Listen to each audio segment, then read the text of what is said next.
this a 16-point lead. A four-play drive spanning 80 yards. And it all culminates with a Seattle score. Hauschka now to send this one away following the score. Fielded about a yard deep. And he'll probably wish he reconsidered here. It'll cost him 10 yards now with a new rule as he's down at the 15-yard line.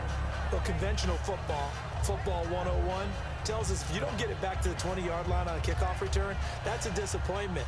But some of these special teams coaches, with approval by the head coach, they give them full authority to go ahead and bring it out and try to be aggressive. Almost what we call the green light, red light theory. Green light means go, red light means stop. Looks like he had green on that play.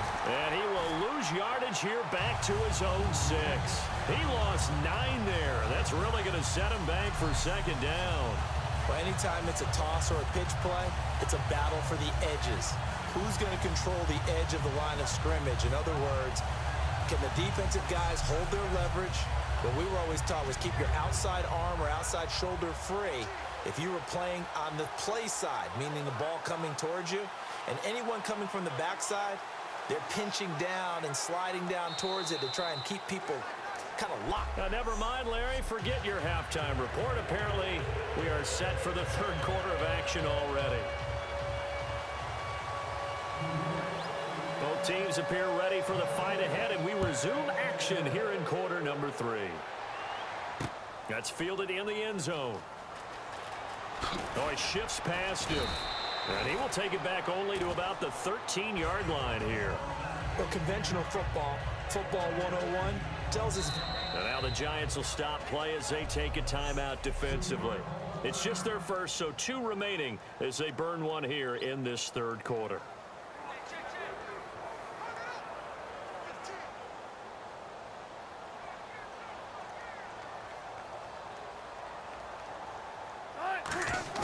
On 1st and 10, it's Wilson. Toward the sideline, and look at that catch. Dragging the toes, and that's going to be a first down. Well done. He's been a busy man here in this one, and they're showing off some nice footwork to stay in bounds. And with those types of catches and the volume that we've seen in this game, wouldn't you keep him busy as well? I would. Of course. You got to keep throwing it to him. He keeps making plays. This is Rawls. It's a loss of 4 there, bringing up second down. Partner, there are times when I feel a little bit guilty about offering some criticism because I see the thought process here, trying to bounce it outside and gain some yardage. But every now and then you got to think ahead and just take your medicine. Go down. Don't give up anymore. On second down, here's Wilson. It's caught outright by Graham. And he takes this one just shy of midfield all the way to the 49. A good pickup there, 26 yards. There's a completion to the tight end, and I think that we're looking at something out of central casting, frankly. Absolutely. I mean, size, the hands. Speed. I mean, can flat out run. You put that whole package together, you light up the eyes of an offensive coordinator, don't you?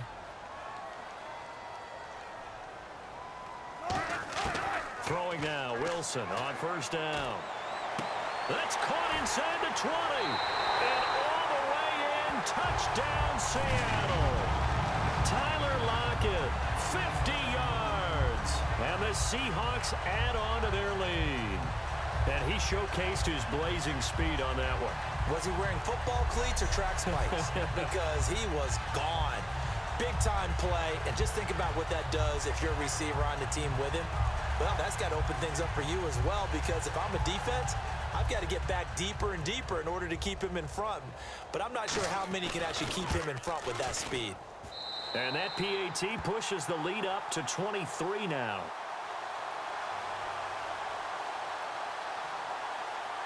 Personal foul. Roughing the kicker. Defense. Uh-oh, flag comes out here. This is going to be roughing the kicker. When you're going back there on the kick block, you've got to go to the right point. That didn't happen. Ran into the kicker. The penalty flag had to come out. Hauschka now to send this one away following the score. And this will not be returnable. It's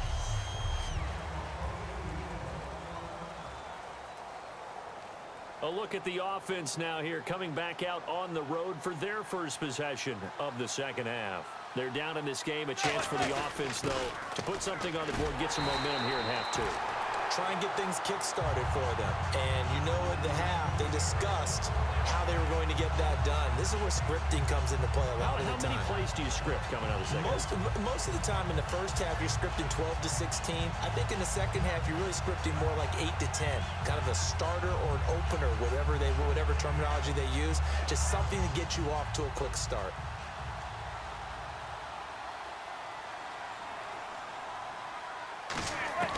Manning to throw on second down. Out on the right, this is Cruz. And he's able to take this one up to the 35-yard line. It'll be a gain of 15 on the play. And they'll be faced with a 3rd and inches. And when you're playing a quarterback with some experience and some moxie, you enter the danger zone when you decide to blitz him, because if he's able to diagnose as he did on that play, he can hurt you downfield. He reads defenses so well, doesn't he? He really does, and the best part about that play for him, I don't think that was his primary target. I don't think so either. I think he had to read, figured out where the blitz was coming from, and went to a secondary target for a really nice gain. It's almost gotten to the point in the NFL where 3rd down is a throwing down, no matter what the distance. It just feels that way. So how about the discipline there by the defense? Understanding, reading their keys. They run the ball on 3rd down. They don't just handle it with technique and stay at home, but they become disruptors, actually getting back there, making a big play, big loss, and now the Giants, they get the officials' attention and take another timeout. And that's going to leave them with just one timeout remaining still in the 3rd quarter. We'll see if that comes back to haunt them. We'll be back.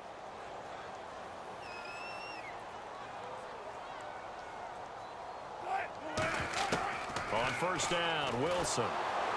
And he was hit as he threw it there, and it forces it incomplete. Well, the numbers have been good in the passing game, and certainly a big reason why they have the lead. But now here, 3rd quarter, maybe go to the run game. Now hang on here. Timeout called by the defense. So, boy, that's already the 3rd they burn here. They are out of timeouts now before we've even hit the 4th quarter.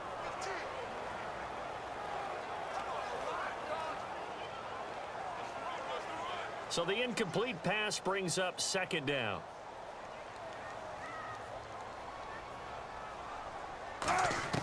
Second and 10 now, Wilson. Oh, there's that man again. It's complete. And he is down deep into Giant territory. A big play there on the catch and run. 52 yards. Coaches really don't care from what position they get this, but run after the catch ability, rack ability, is often the difference between winning and losing and changing field position.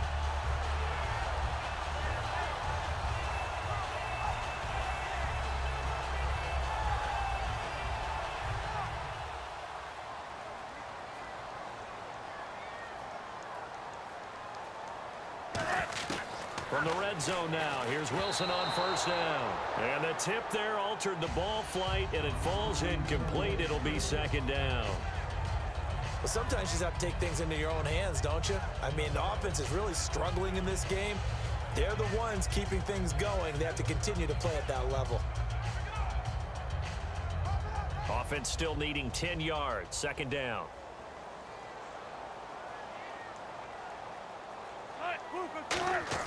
Second and 10. It's Wilson again. Complete outright to Curse. 15 yards there for number 15. An ex-teammate used to tell me all the time, I hate experienced quarterbacks because no matter what, you really can't hide what you're doing. And I think that right there, he knew right away where the blitz was coming from, where his primary guy was going to be, and he ended up going to a secondary target for a nice game. I was just going to... And he's got it. Caught in the end zone for the Seahawk touchdown. Jimmy Graham, a beast in the red zone with his 2nd touchdown of the game. And the Seahawks are running away with this one. Boy, that route is really tough to cover because if they're running it correctly, you think it's really going to be a slam. Yeah, well, we talk all the time about how it's tough to execute offensively, but you're saying, don't forget, it's tough to cover for the defense, too. Yeah, the number one thing that you're taught is to not get caught inside or get beat inside. So you guard that a little bit more. So that gives you a little bit more space to operate outside if you start your move initially inside if you're a receiver.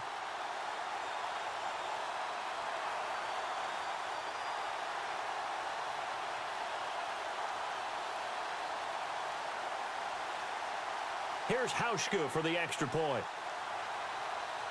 Oh, it's a fake. They'll try and throw for it. And they don't get it. They tried for the two-point conversion there, but unsuccessful. They've got this big lead. They said, forget one. We want two. Instead, they got 0. Unbelievable they didn't even attempt it from the 15-yard line. What are they thinking? I do know this. When you fake one in this situation with that type of a lead, especially from the 15-yard line, oh, boy. I tell you what, meeting them again somewhere down the line, they'll remember this. Yeah, they'll think that they were trying to clown them a little bit. And the Giants ready to come out now. And 3 and out on the last drive. No points on the scoreboard. A little soul-searching now? I would say so, and they need to help out their defense a little bit. They've had to be on the field a lot more than normal, put them in some tough spots. But what's the old adage? When you get another chance, it gives you a better chance to do it right.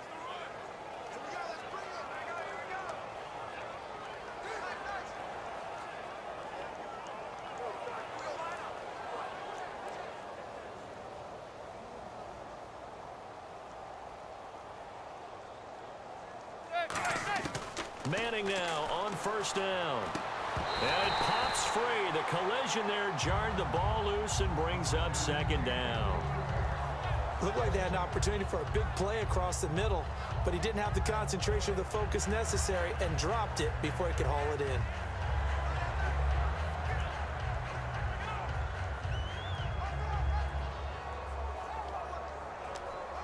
Unable to connect on the first down pass play. Now it's second down.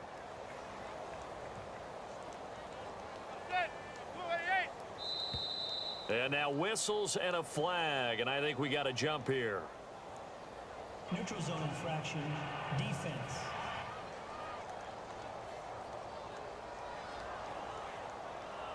That penalty is declined.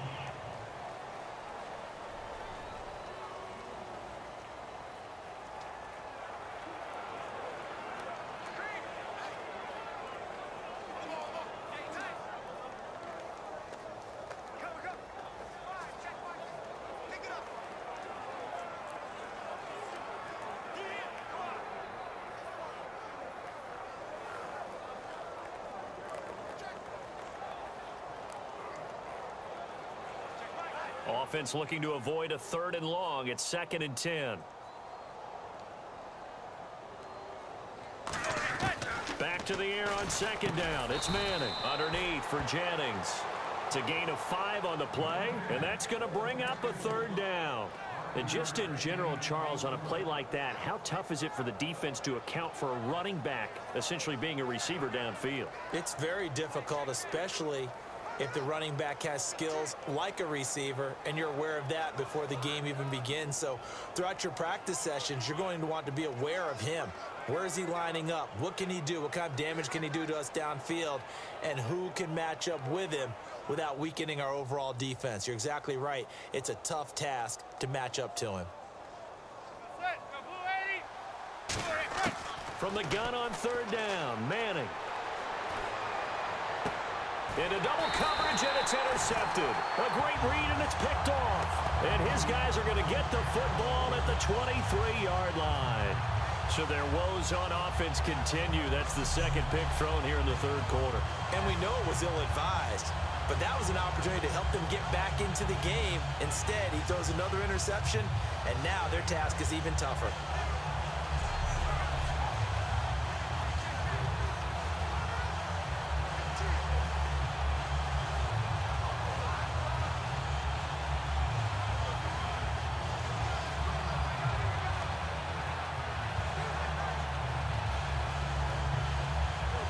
And a great spot to start this drive from here.